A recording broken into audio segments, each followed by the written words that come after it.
If they work, love potions are potent substances. Images of witchcraft are very common in contemporary culture, and they have a long history that dates back to the time of the Bible. If not earlier, love potions have been around for a very long time. In the strictly gendered world of medieval Europe, love magic, real or imagined, was an obsession.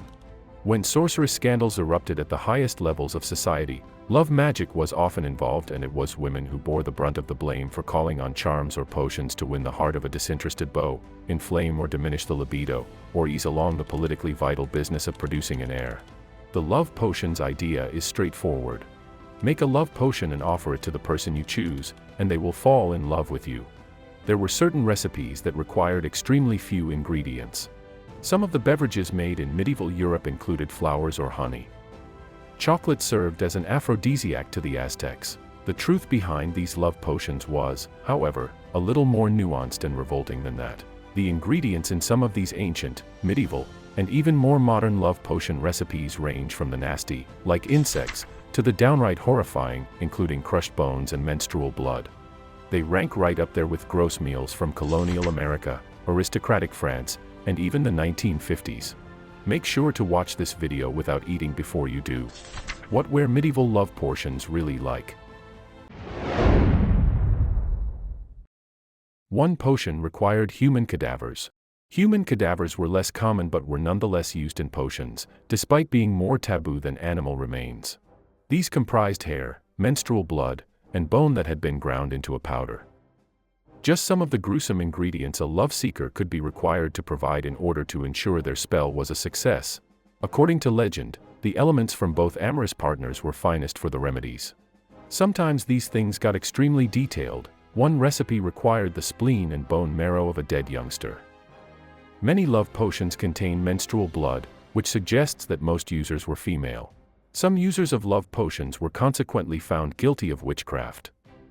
In 1320, the Cathar noblewoman Beatrice de Planisoles was hauled before a bishop to face charges of witchcraft.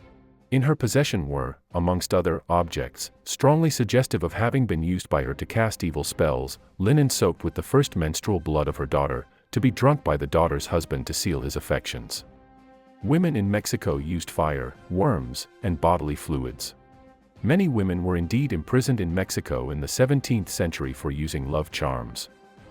In addition to herbs, grain, milk, either fried or crushed worms, and human fluids, they would also purchase items from local tribespeople. When the potion was ready, they would either rub it on the sleeping man's chest, smuggle it into his food, or do both. Some of these rites, whose roots are believed to have originated in Spain, even called for the use of fire and smoke. Medieval love cake involved pouring sweat through every orifice into your dough. The components of this medieval love cake may have been offensive because love potions were typically consumed. Baking a cake while not wearing any clothes and then rubbing the dough on all of their pores to soak their perspiration into the cake is a certain way to win someone over. Yes, the private parts were included in this. After finishing the cake, they would serve it to their crush, who would instantly fall madly in love thanks to the magic of perspiration. A variety of animal remains were incredibly popular, especially Spanish fly. Animal products of all sorts were used in love potions all across the world. According to History Answers, recipes called for sparrow heads, deer heart, the droppings of a stork, fat of a snake, brain of a sparrow, bones from a left side of a toad which has been devoured by ants, blood and heart of a pigeon, and bat's blood and beer. The most popular animal used in potions was the Spanish fly, or the blister beetle. Usage of Spanish fly dates back to Hippocrates. According to Latin chroniclers, the ingredient was considered a powerful aphrodisiac, and was crushed and put into numerous potions, which were incredibly popular at the courts of Roman Emperor Augustus. However, Spanish fly is actually quite dangerous, and can cause permanent kidney and liver damage.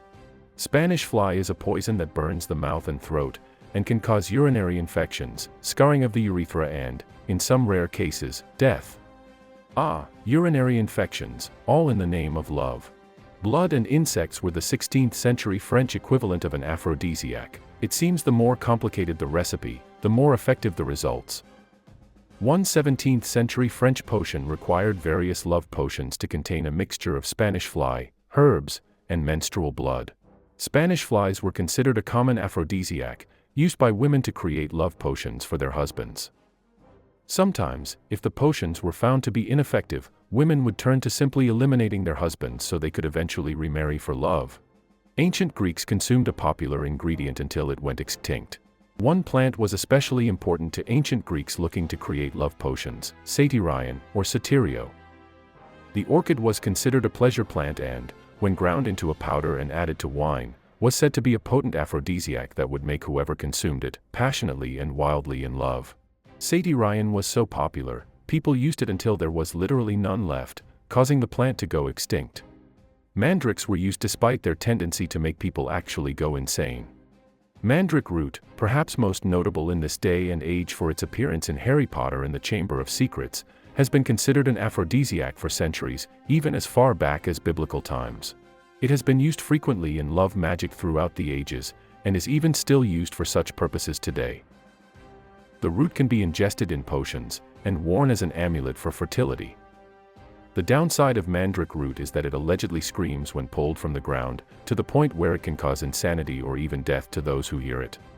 Drowning lizards occurred in Nigeria and the Philippines, with differing results. One Nigerian recipe, according to Carl Fabricus, involved taking the neck of a lizard, mixing it with fingernails, umbilical cord remains, viper's blood, and witch's hair, and drinking it while it is still boiling hot.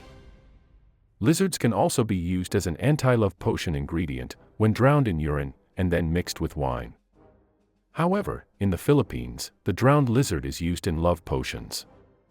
Some Native American tribes used dried lizard, or lizard tails, and didn't require the lizard to be drowned in urine. In India, lovers utilized a potentially fatal hallucinogen. The datura plant, known more commonly as thorn apple or Jimson weed, is a hallucinogen that can be fatal. Regardless, in India, and other places around the world, it was an ingredient in love potions. The herb is considered to be intoxicating, while also deadly, and invokes intense feelings of seduction. The plant's properties are so powerful that it was even used in South America to induce sleep in women who were to be buried alive with their chieftain husbands. Modern scientists look to the culture of ancient love potions to create romance aids. Although the idea of a love potion seems outdated, modern scientists are looking to the past to create a new future. Scientists believe they can use medicine to modify the parts of the brain that respond to love, meaning a pill could be the next incarnation of Spanish fly mixed with menstrual blood. Seeing as how there has been an age-old market for love-inducing and/or altering potions, it's not surprising that scientists are looking into using chemistry to enhance relationships in this day and age. As eager as people were for love, some also sought to cure themselves of the perceived ailment. Luckily, there were cures for these needs as well. Thanks for watching.